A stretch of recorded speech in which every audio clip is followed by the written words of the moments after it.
భగవద్ బాంధవులారా, గోదాదేవి భక్తులారా, అందరికీ హృదయపూర్వక వందనాలు సమర్పించుకుంటూ ఈరోజు మనం 26వ పాఠం కదా. ఈ 26వ పాఠంలో విశేషం ఏమిటంటే పరతత్వం కూడా ఇందులో ప్రతిపాదించింది. పరతత్వం, భగవంతుని యొక్క తత్వం కూడా ఇందులో కొంచెము చెప్పడం జరిగింది. ఈ పాఠం పరతత్వం మనం ఒకసారి ఈ యొక్క పాత్రని అనుసంధానం చేసుకుందాం. மாலே மணிவண்ணா மார்கழி நீராடுவான் மேலையார் செய்யவனகள் வேண்டுவன கேட்டியேல் நாளெத்தை எல்லாம் நடுங்க முரல்வன பாலன்ன வண்ணத்துக்கும் பாஞ்ச சென்னியமே போர்வன செங்கங்கள் போய பாடுடையனவே சால பெரும் பறையே பைலாண்டு செப்பாரே கோல விளக்கே கொடியே விதானமே ஆதி நிலையாய் அருளேலோ ரெம்பாவா.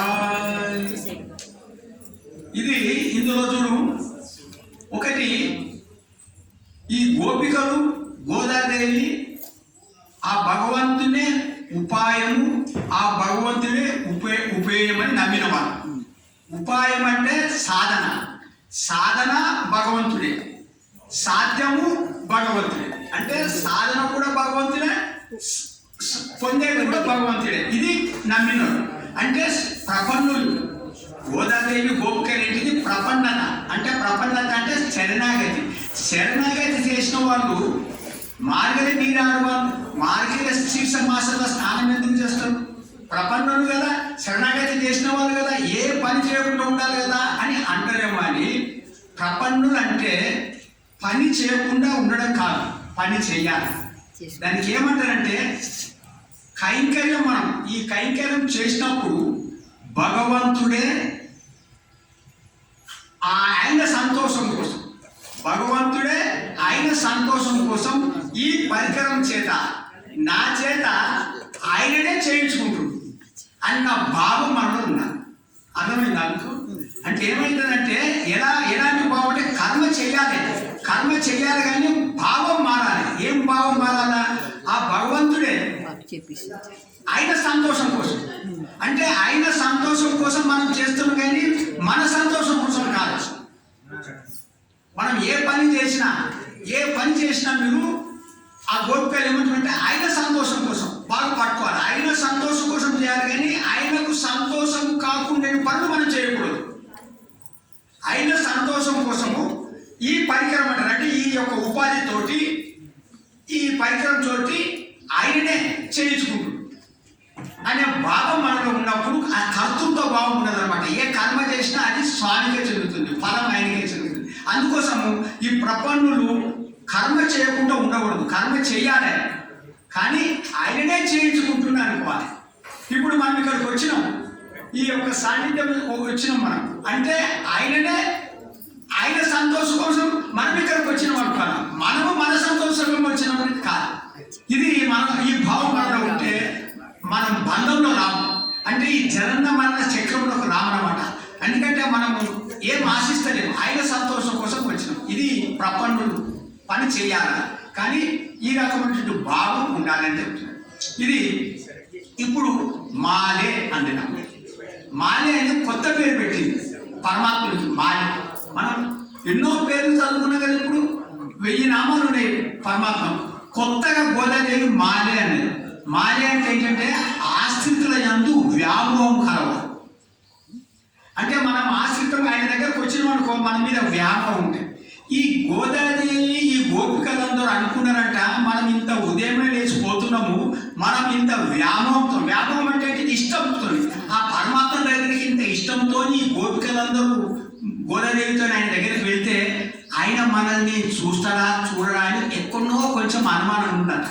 అని వీళ్ళు తీరా దగ్గరకు పోయి చూస్తే ఈ గోపికలకు గోదాదేవి కంటే ఎంత వ్యామోహం ఉన్నదో 1000 రెట్ల వ్యామోహం స్వామి దగ్గర ఉన్నదంట. అంటే మనం ఆయనను కోరుకుంటే, మనం ఆయనను ఒక 10 సార్లు కోరుకుంటే ఆయన మనల్ని 1000 సార్లు కోరుకుంటారంట. అంటే మనం 10 సార్లలో కోరుకుంటే చాలు, ఆయన మన మీద 1000 సార్లు. అది వ్యామోహం. అంత వ్యామోహం కలవాడు అంటే చాలా సులభుడు అన్నమాట పరమాత్మ. అయితే మనం ఆయనను కోరుకోవాలి. మనం కోరుకుంటే చాలు. మనం ఆయన 2 సార్లు కోరుకుంటే ఆయన 1000 రెట్లు కోరుకుంటాడట మన మీద. అటువంటి కరుణ కరుణ కరుణ అలాంటి వ్యామోహం. ఎందుకంటే ఈ వ్యామోహ తత్వాన్ని రామాయణంలో శ్రీరామచంద్రుడు శరణాగత వత్సరుడు. రామచంద్రుడు ఎలాంటి వాడంటే శరణాగత వత్సరుడు. ఇప్పుడు శత్రువైనటువంటి రావణాసురుడు తమ్ముడు యుద్ధ సమయంలో శరణాగతి రాముడి దగ్గరకు వచ్చింది. రావణాసురుడి తమ్ముడు శరణాగతిలో వచ్చిండు. సీతమ్మ ఎత్తుకోపోయినటువంటి రావణాసురుడి తమ్ముడు యుద్ధ సమయంలో వచ్చిండు. శరణాగతి అంటే తీసుకున్నాడు రామచంద్రుడు. అదేవిధంగా శ్రీకృష్ణుడు అంతేనే వ్యామోహం ఎక్కువ. ఆయన ధర్మరాజు ఈ పాండవులందరినీ ఆయన ఆశ్రయించాడు. వాళ్ళని తన దగ్గరికి తీసుకున్నాడు. ఆ భారత యుద్ధంలో ఏ ఒక్క రైలు కూడా కొంచెం కూడా దెబ్బ రాకుండా కాపాడు. ఎందుకంటే వాడు పరమాత్మను ఆశ్రయించు అలా మీద వ్యామోహం చూపెట్టు. ఆ విధంగా రాముడైనా సరే శ్రీకృష్ణుడైనా పరమాత్మ అంత వ్యామోహం ఉంది. అందుకోసం మాలే అంటే వ్యామోహం కలవాడా. ఆ తర్వాత మణివన్న. మణివన్న అంటే నీలమణి వంటి శరీరం ఛాయ గలవాడు. ఇంకొకటి మణి లాంటి వాడు. మణి అంటే ఏంటిది? ఐశ్వర్యం, డబ్బు. మణి లాంటి వాడు డబ్బులు. ఇప్పుడు మణి ఉన్నదంటే ఏమన్నట్టు? డబ్బులు ఉన్నాయన్నట్టు. వాళ్ళ మణి బాగున్నాయని అనుకున్నట్టు. నాకు చాలా మణులు ఉన్నాయంటే నేనేంటి? నాకు చాలా డబ్బులు ఉన్నాయి. మనులు ఏమనుకోమంటే డబ్బు లేని వాడు. ఇప్పుడు నేను కృష్ణుడిని నిరంతరము భక్తి చేస్తున్నా అంటే నా దగ్గర కృష్ణుడు ఉన్నాడు, అంటే నా దగ్గర మనులు ఉన్నాయి. కృష్ణుడు అయితే నమ్ముతారో వాడు ధనవంతుడు, కృష్ణుడు నమ్మని వాడు పేదవాడు. మణివన్న అంటే మణి లాంటి ఛాయ గలవాడు, డబ్బు గలవాడు. అలాంటి మణివన్నని ఏమంటున్నాడు? మార్గలి నీరాడువాడు. మార్గలి నీరాడువాడు అంటే మార్గశిర మాసంలో మేము స్నానం చేయడానికి కావలసిన పరికరాలు కావాలి. ఎవరు చెప్పింది పరికరాలు? మేనయ్యా చేయవనగలి అంటుంది కదా. రెండోది మేనయ్యా అంటే ఎవరు? పెద్దలు మేనయ్యా చేయవనగలి. చేయవలసిన కార్యములు వేణువన ఏమేమి కావలసినో కేటీఎల్. హలో ఇక్కడ చూడమ్మా, అక్కడెక్కడ చూస్తున్నాడు చెప్తుంటే కేటీఎల్ అంటే శ్రీకృష్ణుడు అన్నింటో చూస్తున్నాడు. ఎంతమంది వచ్చింది తెలుసా? 5 లక్షల మంది వచ్చినారు గోదాదేవి దగ్గర, శ్రీకృష్ణుడి దగ్గరికి. గోపికలు ఎంతమంది ఉన్నారో ఆ ఉదయంలో 5 లక్షల మంది. 5 లక్షల మంది వస్తే వీళ్ళు గోదాదేవి అనేది చెబుతుంటే శ్రీకృష్ణుడు అడిగో చూస్తున్నాడు. కేటీఆర్ ఇక్కడ చూడు, మేము ఇక్కడ చెబుతున్నాం కదా, శ్రద్ధగా విను. మా పెద్దలు మాకు సూచించినటువంటి ఈ సామాగ్రి, ఈ వ్రతానికి ఏమేమి కావాలో మాకు పెద్దలు చెప్పారు. పెద్దలు చెప్పినటువంటి చెప్పింది మేము పాటిస్తున్నాం. ఇప్పుడు మనం చూడు, ఒకరు మనకు చెప్పిండు అది ఇలా చెయ్యండి, ఇలా చెయ్యని చెప్పడానికి. ఇప్పుడు ఒక రాయి చెట్టు ఉంది, రాయి చెట్టుకు 10 చుట్లు తిరిగితే నీకు మంచి జరుగుతుంది అని చెప్పినాడు ఒకరు. ఇంకొకరు ఆ రాయి చెట్టు 10 సార్లు తిరిగిన తర్వాత వాళ్ళకి మంచి జరిగింది. వాళ్ళు చెప్తే మనకి ఏమనిపిస్తుంది? మాట వింటారు.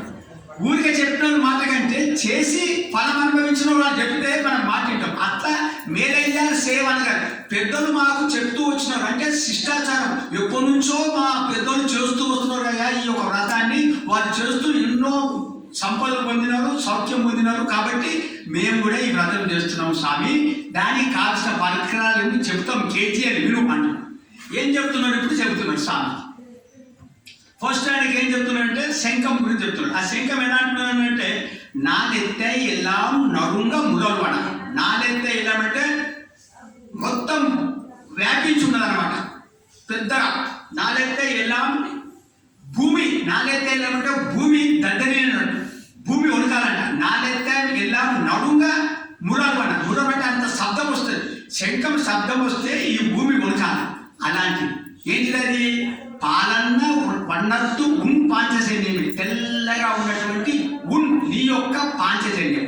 పాంచజన్యం అనేటువంటిది కృష్ణుని దగ్గర శంఖం పేరు పాంచజన్యం.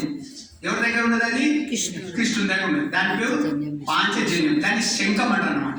ఇప్పుడు ఆ శంఖం మాకు కావాలి, అలాంటి శంఖాలు కావాలి మాకు. ఇక్కడ శంఖం అంటే ఏంటిదంటే శంఖం ఏం చెప్తుందంటే నేను పరమాత్మకే చెందిన వాడిని అని చెప్తుంది. ఇది మనం పట్టుకోవాలి బాగా. నేను పరమాత్మకు చెందిన వాడిని కానీ ఇతరులకు చెందిన వాడిని కాదు.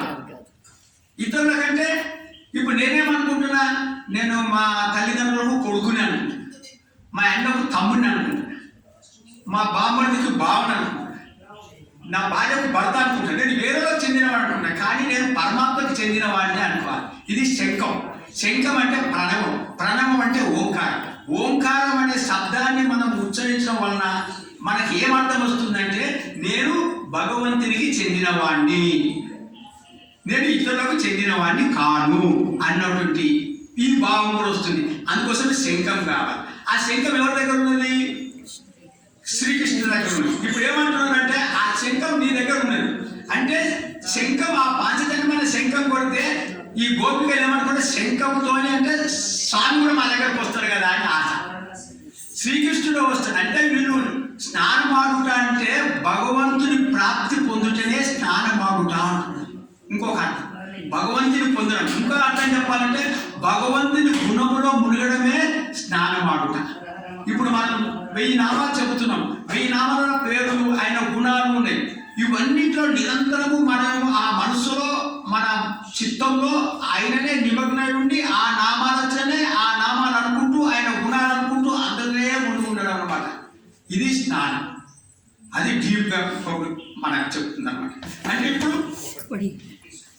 శంఖం కావాలంటే ఏమన్నమాట, దానికి ఇప్పుడు ఒక శంఖం కావాలి. దేనికి? ఈ వ్రతానికి శంఖం కావాలంటే మనకి ఏమి అర్థమైంది? ఇప్పుడు నేను భగవంతునికి చెందిన వాడినే, నేను భగవంతునికి చెందిన వాడినే అనేటువంటి లోతైన అర్థం అన్నమాట శంఖం. తర్వాత ఏం కావాలంటుంది అమ్మవారు? శంఖం తర్వాత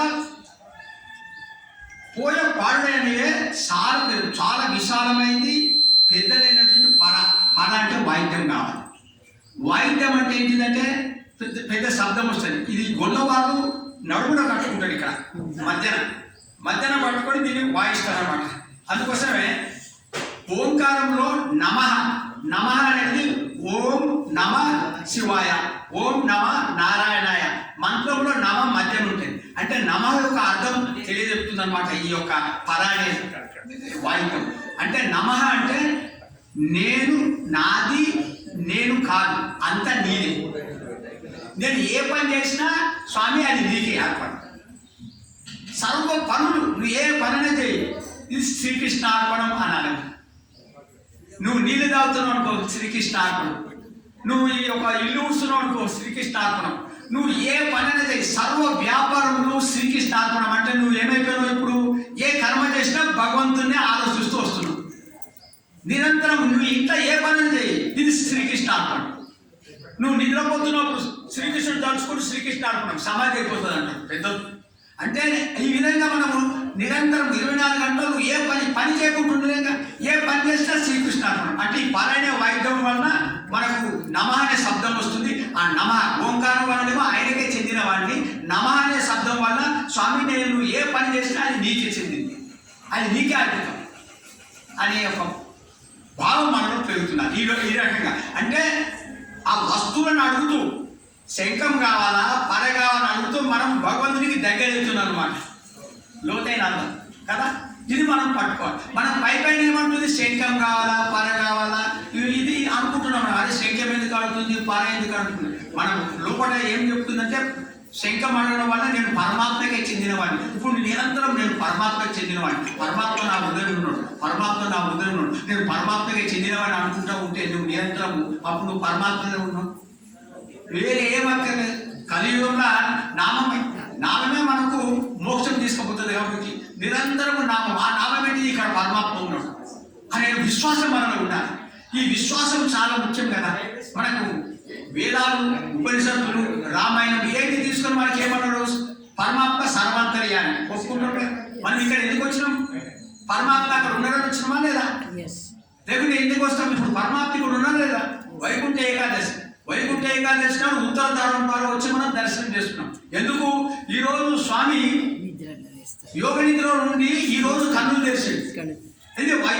ఆ రోజు వైకుంఠ ఏకాదశి ఉత్తర ద్వారం దాకా 33 కోట్ల దేవతలు వచ్చి ఈ రోజు దర్శనం చేసుకుంటున్నారు. ఈ దర్శనంలో మనమందరం కూడా దర్శనం చేసుకున్నాం కాబట్టి ఆ 33 కోట్ల దేవతల మధ్యలో మనం కూడా దర్శనం చేసుకున్నాం కాబట్టి మనకి ఎంత పుణ్యఫలం ఇది మనం ఆలోచిస్తున్నాం. అందుకోసమే ఇది దీనికి పర్వదినం, గొప్ప దినంగా అన్ని మన దేవాలయంలో ఈరోజు వైకుంఠం ఉత్తర ద్వార దర్శనం ద్వారా స్వామిని దర్శనం చేసుకుంటాం. మన జన్మ పాపాలు పోతేనే మనకు విశ్వాసం, మన యొక్క శాస్త్రాలు పెద్దలు చెప్పిన విషయం కాబట్టి ఆ విధంగా పరాయణ వాయిద్యాన్ని తీసుకుంటాం. పరాయణ వాయిద్యం వల్ల నేను పరమాత్మగా చెందినవాడిని. తర్వాత ఏం కావాలంటున్నారు, పరాయిన తర్వాత పైలాంటి చెప్పాలి అంటే ఎవరు, పైలాంటి చెప్పాలి అంటే ఎవరు వీళ్ళు, పల్లాండు మంగళం చెప్పేవాళ్ళు కావాలంటున్నది అమ్మ. శంఖం కావాలా, పర కావాలా, పైలాంటి చెప్పాలంటే మంగళం పాడేవాళ్ళు కావాలి. ఎందుకంటే భగవంతునికి భక్తులకు ఎలాంటి దోషం కలగకుండా మంగళం పాడేటువంటి భాగవతోత్తములు కావాలి, మాకు కావాలి అని అడుగుతుంది. ఈ భాగవతోత్తములు ఎందుకు, మనకు పరమాత్మ దర్శనం కంటే ఈ భక్తులని దర్శనం చాలా ముఖ్యమని చెప్తుంది తల్లి. మనం భక్తులను వదిలిపెట్టి పరిగెడుతున్నాం భగవంతుని దగ్గరికి. భక్తులు దర్శనం చేసుకుంటే ఎవరు ఈ భక్తులు, మంగళ శాస్త్రం పరమాత్మకు పల్లాడు చెప్తారే. పల్లాడు అంటే ఆయన క్షేమముడు కాక అంటే భక్తులు ఆయన క్షేమం గురించి చెప్పేవారు, తమ క్షేమం గురించి కోరేవారు కాదు. అలాంటి భక్తులని మనం దర్శనం చేసుకోవడం ముఖ్యమని చెప్తుందంటే అమ్మ. అందుకోసం గోదావరి పైలాంటి చెప్పాలి, వాళ్ళు కూడా మాకు కావాలి. పైలాంటి మంగళం చెప్పేవాళ్ళు మనం కావాలి. ఇప్పుడు మన మంగళ శాస్త్రం చేస్తున్నాం కదా, పరమాత్మకు మంగళం కావాలి కాబట్టి చెప్పేవాళ్ళు కావాలి. అంటే భగవంతుని దర్శనం చేసిన ముందు ఈ భాగవత దర్శనం మనకు ముఖ్యం కాబట్టి ఈ భాగవతులు కావాలి అంటే మంగళం చెప్పేవాళ్ళు కావాలంట. ఆ తర్వాత కోల విలెక్కే అంటే మంగళ దీపం. రోజు మీరు మంగళ ఆరాధన తీసుకొస్తున్నారు కదమ్మా, కోల విలెక్కే. దీని ఒక్కొక్క అర్థం చెప్తున్నాను, మనకి ఎట్లా అర్థం అవుతుంది. కోల విలెక్కే అంటే మంగళ దీపాలు ఎందుకు కావాలా, మంగళ దీపాలు అంటే మనం ఉత్సవానికి పోతున్నాడు, శంఖం ఊదుకుంటూ ఈ పల్లాన్ని చెప్పుకుంటూ మంగళ శాస్త్రం చేసుకుంటూ పోతున్నాడు అందరూ. భాగవతులు పోతుంటే ఈ దీపం కావాలి. దీపం వల్ల ఏమైతుందంటే మనల్ని ఆ భాగవతులు మనం చూస్తాం. అంటే ఈ దీపం వెలుగులో మనము భాగవతులు కనబడేట్టు చేస్తున్నారు. అంటే మంగళ దీపం అంటే భక్తులు ఏమన్నారంటే ఈ అమ్మవారికి మంగళ దీపం అని చెప్తారు. అమ్మవారిని ఏమంటారంటే మంగళ దీపరేఖ అని అంటారు అమ్మవారికి. ఇంకొక అంటే అమ్మవారికి మంగళ దీపరేఖ అంటే అమ్మవారు పురుషాకారం అంటే ఏంటంటే మనకు అయ్యవారిని మనల్ని పరిచయం చేస్తుంది అనమాట. అంటే ఈ వెలుగులో ఆమె మంగళ దీపం అంటారు. అందుకోసం ఆ మంగళ దీపం కావాలి అంటే మంగళారతి అంటే అమ్మవారు కావాలన్నమాట ఇంకొక అర్థంగా. తర్వాత ఇంకేమన్నది లాస్ట్కు, ఇది మంగళ దీపాలు అయిపోయిన తర్వాత ధ్వజము చాందిని కావాలి. అంటే కొడియే వితానమే. కొడియే అంటే ధ్వజం ఎందుకు కావాలి, అందరూ ఊరేగిపోతున్నారు. మంగళ దీపాలు మరి శంఖం ఊదుకుంటూ ఈ మంగళం పాడుకుంటూ దీపాలతో పోతున్నారు. కానీ ధ్వజం కావాలి, జెండా. ఈ జెండా ఉంటే ఎక్కడో దూరం ఉన్న కూడా కనబడతారు, అదే అక్కడ ఊరేగింపు పోతున్నది కదా అంటే జెండా కావాలి. ఆ తర్వాత ఈ జెండా దగ్గర ఉన్న కూడా కనబడుతుంది కాబట్టి జెండా ఉండాలి. తర్వాత ఉదయం మంచులో పోతున్నారు కాబట్టి చాందిని బట్ట మాకు ఉండాలి, చాందిని మంచు పడకుండా. అందుకోసం చాందిని కావాలి. ఇవన్నీ మాకు కావాలా, అప్పుడు మా వ్రతం పూర్తవుతుంది. అంటే కృష్ణుడు అంటాడు, ఇదేమి ఈ నాలాంటి శంఖం కావాలంటే పంచజన్యం కావాలా, ఈ యొక్క మంగళ దీపాలు పాడేటోడు కావాలా, మన మంగళ రేఖ కావాలా, ధ్వజము కావాలా, ఈ చాందిని కావాలంటే ఇవన్నీ దొరకడం కష్టమే. సరే ఒక పని చేస్తాను, నా దగ్గర పంచజన్యం తీసుకోకుండా నా పంచజన్యం తీసుకో. ఆ తర్వాత ఈ మంగళం పాడేవాడు ఎవరు కావాలంటే పెరియాల వారు ఉన్నారు. పెరియాల వాడు ఎవరు, విష్ణు చిత్తుడు. ఆ పెరియాల వాడిని తీసుకోకండి. ఎందుకంటే ఇప్పుడు ఆలి నిలయాలి అంటే ఎవరు, ఆలి నిలయాలి అంటే మంచి పదం. ఆలి నిలయాలి వటపత్ర సాయి అమ్మా. వటపత్ర సాయి ఎక్కడ ఎవరు పూజిస్తున్నారు వటపత్ర సాయిని? విల్లిపుత్తూరులో ఎవరు పూజిస్తున్నారు? విల్లిపుత్తూరులో విష్ణు చిత్తుడు. ఎవరు విష్ణు చిత్తుడు? ఎక్కడ? విల్లిపుత్తూరులో. ఎవరు పూజిస్తున్నారు? నిలయాయి లాస్ట్ పదం. ఆది నిలయాయి అంటే వటపత్ర తనను పూజిస్తున్నటువంటి విష్ణు చిత్తుడే నాకు పల్లాడు చెప్పుడు. ఆయన కంటే ఇంకో గొప్ప వాళ్ళు ఎవరు లేరు. అందుకోసం ఆ విష్ణు చిత్తునే తీసుకోకూడదు. మంగళ దీపాలు కావాలి. మంగళ దీపాలంటే నా నీలాదేవిని తీసుకోకూడదు మంగళ దీపం. ఆ తర్వాత ధ్వజం కావాలంటున్నాడు. ధ్వజం అంటే నా దగ్గర గరుడు అంటే వేదాలకు మూర్తి. ఆ గరుడు నాకు వాహనంగా ఉంటాడు, నాకు ధ్వజముగా ఉంటాడు, నాకు చాందినిగా ఉంటాడు. 3 పనులు చేస్తాడు గరుడు. కాబట్టి ఆ గరుడే తీసుకోకూడదు. చాందిని అంటే చాందిని ఎక్కడ ఇవ్వాలని నా యొక్క పీతాంబరమే తీసుకోకూడదు చాందిని. ఇవన్నీ ఇచ్చింది. ఒక్కొక్కటి కాదు, మాకు చాలా కావాలన్నాడు. ఒక్కొక్కటి సరిపోదు. ఏమన్నారు పోల్వన శంగం కాదు, పోల్వన అలాంటి శంగం కాదు, చాలా శంఖాలు కావాలి మాకు. చాలా కావాలంటే నేను ఎక్కడిస్తా. కాని పని చెప్తున్నారమ్మా మీరు. కాని పని అంటే అప్పుడు అంటారు నువ్వు ఆది నిలయాలి, నువ్వు వటపత్ర సాయి. వటపత్ర సాయి అంటే 3 లోకాలు అచేతనము చేతనం లాంటి సర్వంని నీ యొక్క బొజ్జలో పెట్టుకొని ఒక రాగాకు మీద అలా పండుకొని ఉంటావు. నువ్వు ఘటన సమర్థుడవు. నీకు కానిదంటూ ఈ ప్రపంచంలో ఏది లేదు, నీకు అన్ని సమకూరుస్తాయి. ఇది పరతత్వం యొక్క విషయం. ఆయన కానిదంటూ లేదు, ఏదంటే అది తీసుకొని చేయగలరు. మనకు కష్టం కానీ స్వామి ఇది కష్టం అని వీల్లేదు. శ్రీకృష్ణ పరమాత్మ గురు సందీపానికి గురుదక్షిణ అడుగుతాడు. ఎవరు గురు అంటే ఏం కావాలంటాడు తెలుసు. ఆయన ఎప్పుడో చనిపోయిన తన కుమారుడిని బతికి తీసుకురామని చెప్తాడు. ఎప్పుడో చనిపోయాడు, ఆ కుమారుని తీసుకురావాలంటాడు. ఎవరు సందీపాన్ని, శ్రీకృష్ణుడు అక్కడ వెళ్ళి పైలోకానికి వెళ్ళి ఆయన కుమారుని తీసుకొని వచ్చి అతనికి ఇష్టం. సాధ్యమవుతుందా? అఘటనాఘటుడు స్వామి నీకు సమర్థుడు. ఒక శంఖం కాదు, మాకు చాలా కావాలి అని చెప్తే అంటే వాడు ప్రార్థన చేస్తాడు. సరే అని ఇస్తాడు అనుకో. అది ఇది హరే నమః.